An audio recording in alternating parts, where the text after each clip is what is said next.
Hello students, mathematics classes 99 के YouTube channel में आपका स्वागत है।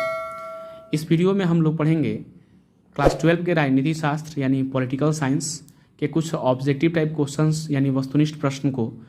और ये जो प्रश्न होंगे वो आपके क्लास 12 के एग्ज़ाम के व्यू से 2023 के लिए बहुत ही महत्वपूर्ण हो सकते हैं।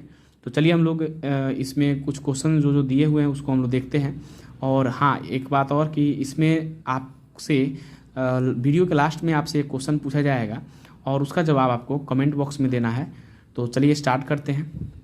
तो पहला क्वेश्चन है, संघात्मक ढांचे के लिए अपरिहार्य लक्षण है। संघात्मक ढांचे के लिए अपरिहार्य लक्षण है। पहला ऑप्शन संविधान की सर्वोच्चता, दूसरा ऑप्शन बी स्वतंत्र न्यायपालिका, तीसरा ऑप्शन शक्तियों का विभाजन और चौथा ऑप्शन इनमें से सभी।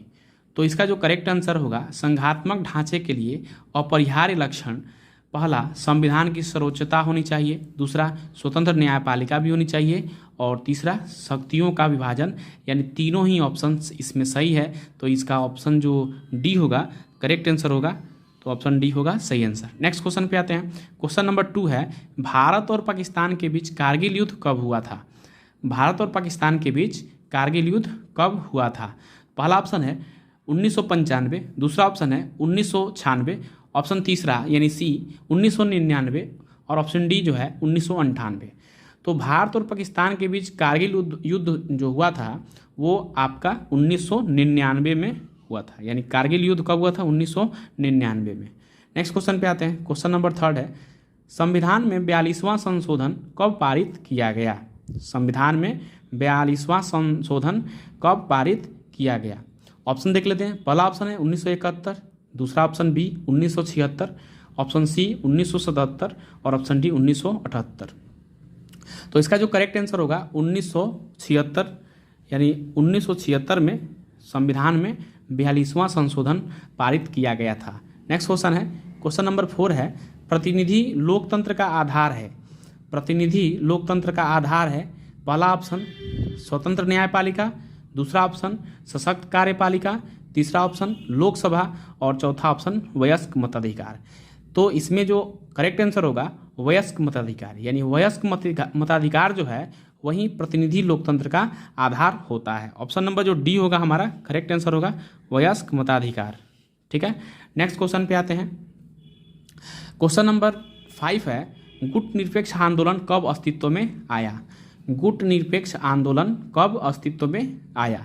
ऑप्शन ए है 1961, ऑप्शन बी है 1962, ऑप्शन सी है 1963 और ऑप्शन डी है 1964।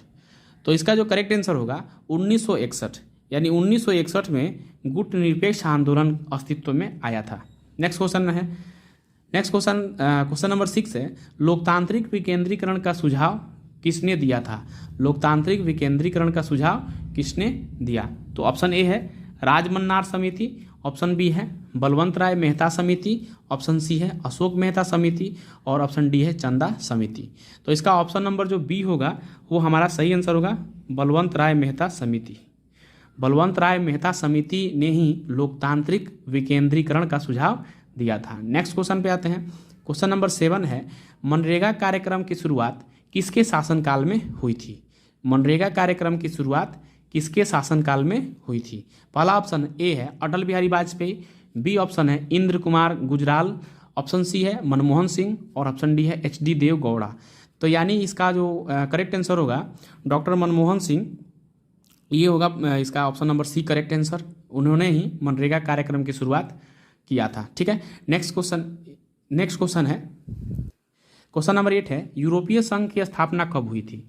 तो देखिए इसमें थोड़ा सा आपको ध्यान देने योग्य बातें हैं कि इसमें ऑप्शन जो दिया हुआ है 1957 ए है, बी ऑप्शन है 1992, सी ऑप्शन है 2005 और डी ऑप्शन है 2006। तो इसमें 1992 में हस्ताक्षर हुए थे। ठीक है, चूँकि ऑप्शन जो इसमें है नहीं, करेक्ट जो आंसर होगा इसका 1 मई 1993 में maastricht नीदरलैंड में इसकी स्थापना की गई थी, लेकिन 1992 में हस्ताक्षर हुए थे। तो इसमें चूंकि ऑप्शन में 1992 ही दिया है, 1993 का जिक्र नहीं है, इसलिए हम इसमें जो ऑप्शन बी मानेंगे ये हमारा सही आंसर होगा। इसमें 1992 में हस्ताक्षर हुआ था। मॉस्ट्रिच जिसको हम बोल सकते हैं, नीदरलैंड में एक जगह है, वहाँ पे इस पर हस्ताक्षर हुआ था यूरोपियन संघ की स्थापना के लिए। तो 1992 हमारा करेक्ट आंसर होगा। लेकिन वास्तविक अगर कहे कि स्थापना हुई कब थी, तो 1 मई 1993 को मॉस्ट्रिच नीदरलैंड में हुई थी। अब चूंकि इसमें ऑप्शन नहीं है, नहीं तो हम उसी को टिक करते हैं, ठीक है। तो ऑप्शन नंबर इसमें बी जो होगा हमारा करेक्ट आंसर होगा। नेक्स्ट क्वेश्चन आते हैं, क्वेश्चन नंबर 9 है, मुख्य चुनाव आयुक्त तथा अन्य चुनाव आयुक्तों की नियुक्ति किसके द्वारा की जाती है। तो मुख्य चुनाव आयुक्त हो या अन्य चुनाव आयुक्त हो, ऑप्शन इसमें देख लेते हैं कौन नियुक्त करता है। ऑप्शन ए है राष्ट्रपति, ऑप्शन बी है प्रधानमंत्री, ऑप्शन सी है लोकसभा अध्यक्ष और ऑप्शन डी है कानून मंत्री। तो मुख्य चुनाव आयुक्त या अन्य चुनाव आयुक्त जो भी हो, उनका जो नियुक्ति की जाती है वो राष्ट्रपति महोदय के द्वारा की जाती है। यानी ऑप्शन नंबर ए जो होगा वो हमारा करेक्ट आंसर होगा। राष्ट्रपति ही जो होते हैं वही मुख्य चुनाव आयुक्त या अन्य चुनाव आयुक्तों की नियुक्ति करते हैं। नेक्स्ट क्वेश्चन पे आते हैं। तो क्वेश्चन नंबर 10 है कि निम्न में से कौन खुले द्वार की नीति अपनाई थी। निम्न में से कौन खुले द्वार की नीति अपनाई। ऑप्शन ए है चीन, ऑप्शन बी है यूरोपीय संघ, ऑप्शन सी है जापान और ऑप्शन डी है अमेरिका। तो खुले द्वार की जो नीति अपनाने वाले देश थी वो थी चाइना। चाइना ने खुले द्वार की नीति अपनाई। नेक्स्ट क्वेश्चन पे आते हैं। क्वेश्चन नंबर 11 है, विश्व महिला दिवस कब मनाया जाता है। तो विश्व महिला दिवस मनाया जाता है, ऑप्शन देख लेते हैं। पहला है 10 दिसंबर, दूसरा बी ऑप्शन है 8 मार्च, सी ऑप्शन है 1 दिसंबर और ऑप्शन डी है 2 अक्टूबर। तो ऑप्शन नंबर जो बी होगा हमारा करेक्ट आंसर होगा। 8 मार्च को विश्व महिला दिवस मनाई जाती है। 1 दिसंबर को एड्स दिवस मनाया जाता है। 2 अक्टूबर को विश्व अहिंसा दिवस या इसमें गांधी जयंती भी मनाते हैं और 10 दिसंबर को हम लोग बनाते हैं मानवाधिकार दिवस। चलिए नेक्स्ट क्वेश्चन पे आते हैं। क्वेश्चन नंबर 10 है, लोक लेखा समिति में होते हैं। ऑप्शन ए है लोक लेखा समिति में होते हैं, ऑप्शन ए है केवल लोकसभा के सदस्य, दूसरा केवल राज्यसभा के सदस्य, तीसरा 15 सदस्य लोकसभा तथा 7 सदस्य राज्यसभा से और ऑप्शन डी है 7 सदस्य लोकसभा तथा 15 सदस्य राज्यसभा से। तो इसका ऑप्शन जो करेक्ट आंसर होगा, इसका आंसर होगा 15 सदस्य लोकसभा से होते हैं और 15 सदस्य जो होते हैं वो लोकसभा से तथा 7 सदस्य होते हैं राज्यसभा से, ठीक है। यानी लोक लेखा समिति में कौन होते हैं, तो 15 सदस्य लोकसभा से मनोनीत होते हैं और 7 सदस्य जो होते हैं वो राज्यसभा से लिए जाते हैं, ठीक है। तो ये इसका करेक्ट आंसर होगा। नेक्स्ट क्वेश्चन पे आते हैं। क्वेश्चन नंबर 13 पे आ जाते हैं। तो कह रहे हैं निम्नलिखित में से कौन एक राज्य का तत्व नहीं है। ऑप्शन ए है, एक बार फिर से पढ़ लेते हैं। निम्नलिखित में से कौन एक राज्य का तत्व नहीं है। ऑप्शन ए है भूभाग, ऑप्शन बी है जनसंख्या, ऑप्शन सी है संप्रभुता और ऑप्शन डी है राजनीतिक दल। तो देखिए राज्य का जो तत्व नहीं है वो होगा ऑप्शन डी करेक्ट आंसर, राजनीतिक दल। बाकी जितने हम लोग इसमें 3 ऑप्शन देख रहे हैं वो सब राज्य के तत्व कहे जाते हैं। संप्रभुता, जनसंख्या और भूभाग ये सब राज्य के तत्व हैं, लेकिन राजनीतिक दल राज्य के तत्व में शामिल नहीं है। नेक्स्ट क्वेश्चन पे आते हैं। क्वेश्चन नंबर 14 है, किसी नगर निगम के मेयर का चुनाव कौन करता है। किसी नगर निगम के मेयर का चुनाव कौन करता है। ऑप्शन ए है वार्ड काउंसिलर, ऑप्शन बी है अस्थायी समिति, ऑप्शन सी है जनता और ऑप्शन डी है इनमें से कोई नहीं। तो इसका जो करेक्ट आंसर होगा वो होगा option number A ward councillor. यानी वार्ड काउंसिलर जो होते हैं वही नगर निगम के मेयर का चुनाव करते हैं। नेक्स्ट क्वेश्चन पे आते हैं। क्वेश्चन नंबर 15 है, किसकी सिफारिश पर महासभा महासचिव की नियुक्ति करती है। यानी महासभा महासचिव की नियुक्ति किसकी सिफारिश पर करती है। ऑप्शन ए है सुरक्षा परिषद, ऑप्शन बी है आर्थिक व सामाजिक परिषद, ऑप्शन सी है अंतर्राष्ट्रीय न्यायालय और ऑप्शन डी है न्यासी परिषद। तो सुरक्षा परिषद ही एक ऐसा क्या कह सकते हैं संयुक्त राष्ट्र संघ का इसका जो है एक अंग है। तो सुरक्षा परिषद के सिफारिश पर महासभा में महासचिव की नियुक्ति की जाती है। तो ऑप्शन नंबर ए होगा हमारा करेक्ट आंसर। नेक्स्ट क्वेश्चन,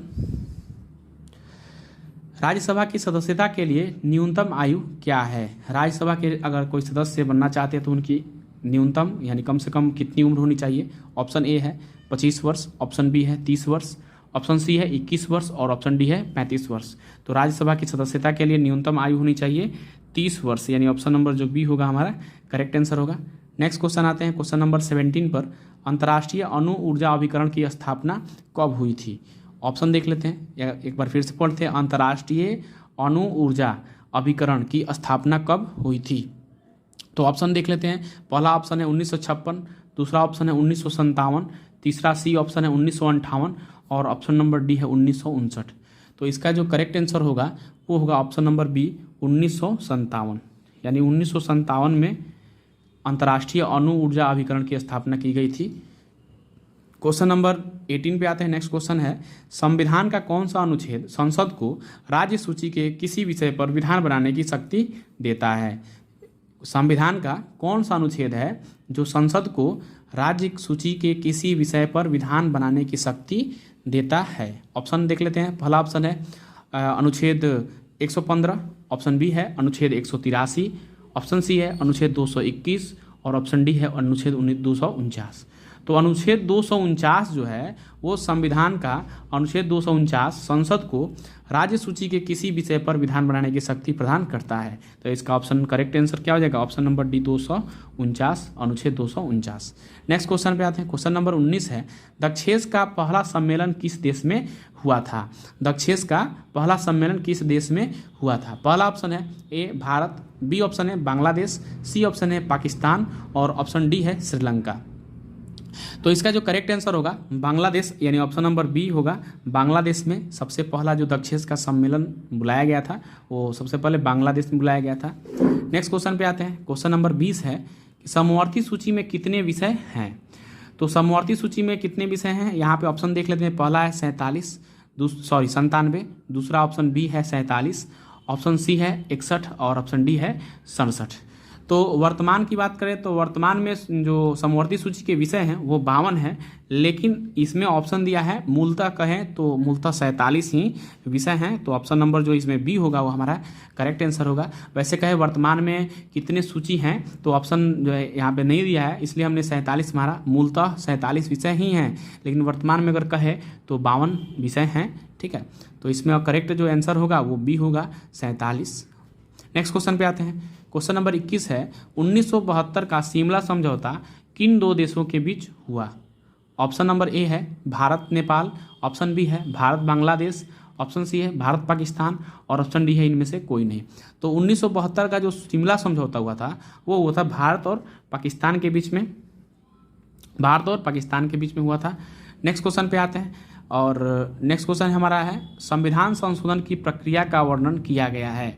यहाँ पर हमारे पास ऑप्शन देख लेते हैं। संविधान संशोधन की प्रक्रिया का वर्णन किस अनुच्छेद में किया गया है? तो ऑप्शन ए है अनुच्छेद 370, ऑप्शन बी है अनुच्छेद 368, ऑप्शन सी है अनुच्छेद 356 और ऑप्शन डी है अनुच्छेद 352। तो इसका जो करेक्ट आंसर होगा वो होगा अनुच्छेद 368, यानी अनुच्छेद 368 में संविधान संशोधन की प्रक्रिया का वर्णन किया गया है। नेक्स्ट क्वेश्चन पे आते हैं। नेक्स्ट क्वेश्चन है 23 नंबर, सार्क में कितने सदस्य देश हैं? ऑप्शन ए है सार्क में कितने सदस्य देश हैं? ऑप्शन ए है 5, ऑप्शन बी है 6, ऑप्शन सी है 7 और ऑप्शन डी है 8। तो सार्क में जो सदस्यों की संख्या है वो है आपका 8, यानी ऑप्शन नंबर जो डी होगा हमारा करेक्ट आंसर होगा। सार्क में सदस्यों की संख्या 8 है। नेक्स्ट क्वेश्चन पे आते हैं। क्वेश्चन नंबर 24 है, भारत की संविधान सभा का गठन किस योजना के आधार पर हुआ था? भारत की संविधान सभा का गठन किस योजना के आधार पर हुआ था? ऑप्शन ए है क्रिप्स मिशन, ऑप्शन बी है माउंटबेटन योजना, ऑप्शन सी है वेवेल योजना और ऑप्शन डी है कैबिनेट मिशन योजना।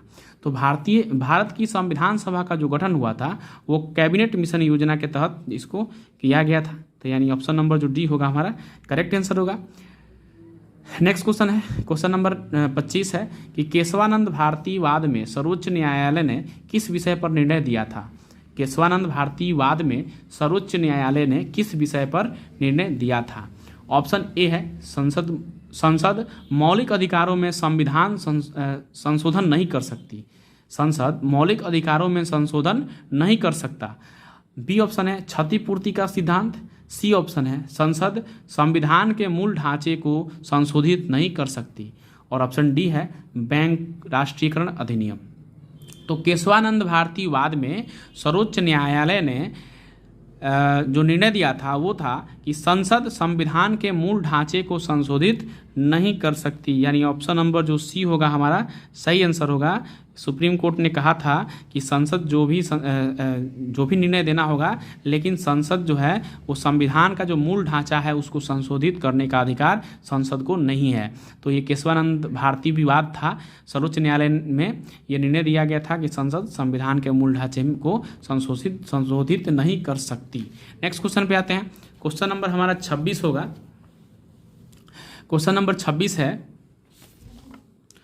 भारत के संविधान में पहला संविधान संशोधन किस वर्ष हुआ था? भारत के संविधान में पहला संविधान संशोधन किस वर्ष हुआ था? तो ऑप्शन ए है 1951, ऑप्शन बी है 1952, ऑप्शन सी है 1953 और ऑप्शन डी है 1954। तो इसका जो करेक्ट आंसर होगा ऑप्शन नंबर ए होगा हमारा सही आंसर। 1951 में भारत के संविधान में सबसे पहले संशोधन किया गया था 1951 में। ठीक है, तो ऑप्शन नंबर ए होगा हमारा सही आंसर। नेक्स्ट क्वेश्चन पे आते हैं। क्वेश्चन नंबर 27 है, निम्न में से कौन एक मौलिक अधिकार है? तो इसमें से कौन मौलिक अधिकार है? ऑप्शन ए है समानता का अधिकार, ऑप्शन बी है शोषण के विरुद्ध अधिकार, ऑप्शन सी है धार्मिक स्वतंत्रता का अधिकार और ऑप्शन डी है इनमें सभी। तो देखिए मौलिक अधिकार जो है ये तीन ऑप्शन आप देख रहे हैं, तीनों ही सही है। मौलिक अधिकार ये सब हैं। तो समानता का अधिकार है, टोटल जो मौलिक अधिकार है वो उनकी संख्या कुल संख्या 6 है, जिसमें से ये 3 भी आते हैं। पहला ऑप्शन समानता का अधिकार, दूसरा ऑप्शन बी शोषण के विरुद्ध अधिकार और तीसरा ऑप्शन सी धार्मिक स्वतंत्रता का अधिकार। ये तीनों ही अधिकार मौलिक अधिकार में शामिल हैं। तो इसमें ऑप्शन नंबर जो डी होगा हमारा सही आंसर होगा। हाँ, संपत्ति का अधिकार अगर दिया होता तो कहते कि इसमें मौलिक अधिकार में संपत्ति का अधिकार नहीं है, क्योंकि टोटल शुरुआत में मौलिक अधिकार की संख्या कितनी थी? 7 थी, लेकिन बाद में क्या होगा, इसमें से संपत्ति के अधिकार को हटा दिया गया और उसको कानूनी रूप से उसको कानूनन अधिकार कर दिया गया, मौलिक अधिकार से हटा दिया गया। तो एक अधिकार वहाँ से हटा दिए गए तो टोटल बचे 6। तो मौलिक अधिकार की संख्या अब जो है 6 बचा हुआ है। नेक्स्ट क्वेश्चन पे आते हैं। क्वेश्चन नंबर 8 है, भारत और चीन के बीच पंचशील समझौता पर हस्ताक्षर किस वर्ष हुआ था? भारत और चीन के बीच में पंचशील समझौता पर जो हस्ताक्षर हुआ वो किस वर्ष में हुआ था? ऑप्शन देख लेते हैं। पहला ऑप्शन है 1950, ऑप्शन बी है 1952, ऑप्शन सी है 1953 और ऑप्शन डी है 1954। तो सबसे यहाँ पे कह रहा है कि भारत और चीन के बीच जो पंचशील समझौता हुआ था वो हुआ था 1954 में, यानी ऑप्शन नंबर डी होगा वो करेक्ट आंसर होगा। 1954 में भारत और चीन के बीच पंचशील समझौता पर हस्ताक्षर हुआ था। नेक्स्ट क्वेश्चन पे आते हैं। क्वेश्चन नंबर 29 है, लोकसभा की अधिकतम सदस्यों की संख्या क्या है? लोकसभा के अधिकतम सदस्यों की संख्या क्या है? ऑप्शन ए है 552, ऑप्शन बी है 535, ऑप्शन सी है 545 और ऑप्शन डी है 550। तो लोकसभा में जो अधिकतम सदस्यों की संख्या है वो है ऑप्शन नंबर ए, यानी 552 लोकसभा की अधिकतम सदस्यों की संख्या है। अब इसमें देखिए ध्यान से 530 जो सदस्य होते हैं वो राज्यों का प्रतिनिधित्व करते हैं। 530 सदस्य जो होते हैं वो राज्यों का प्रतिनिधित्व करते हैं। उसके बाद आपके 20 जो सदस्य होते हैं वो संघ शासित क्षेत्रों से संबंधित होते हैं और वो संघ शासित प्रदेशों का प्रतिनिधित्व करते हैं। और 2 जो आंग्ल भारतीय होते हैं उसको मनोनीत किया जाता है राष्ट्रपति महोदय के द्वारा। तो टोटल हो गए आपके 552। 530 राज्यों का प्रतिनिधित्व करते हैं, 20 संघ शासित प्रदेश से संबंधित होते हैं उनका प्रतिनिधित्व करते हैं और 2 आंग्ल भारतीय यानी एंग्लो इंडियन इसको बोल सकते हैं वो राष्ट्रपति महोदय के द्वारा मनोनीत किया जाता है। ठीक है, तो टोटल होते हैं लोकसभा में सदस्यों की संख्या 552। क्वेश्चन नंबर आते हैं 30, लास्ट क्वेश्चन है, अवशिष्ट विषयों पर कानून बनाने का अधिकार इनमें से किसके पास है? तो ऑप्शन ए है राज्यों के पास, ऑप्शन बी है केंद्र एवं राज्यों के पास, ऑप्शन सी है केंद्र के पास और ऑप्शन डी है किसी के पास नहीं। तो अवशिष्ट विषयों पर जो कानून बनाने का अधिकार है वो है केंद्र के पास। ठीक है, ऑप्शन नंबर सी होगा हमारा करेक्ट आंसर। केंद्र के पास अवशिष्ट विषयों पर कानून बनाने का अधिकार है। तो स्टूडेंट्स ये थे आज के प्रश्न और आज का प्रश्न आपको मैं दे देता हूँ। पहला यहाँ पे क्वेश्चन है, प्राक्कलन समिति के सदस्य कौन होते हैं? अगर इसका आंसर आप नहीं जानते हैं तो मेरा पिछला वीडियो देख लीजिएगा, उसमें दिया हुआ है इसके बारे में बताए भी हैं।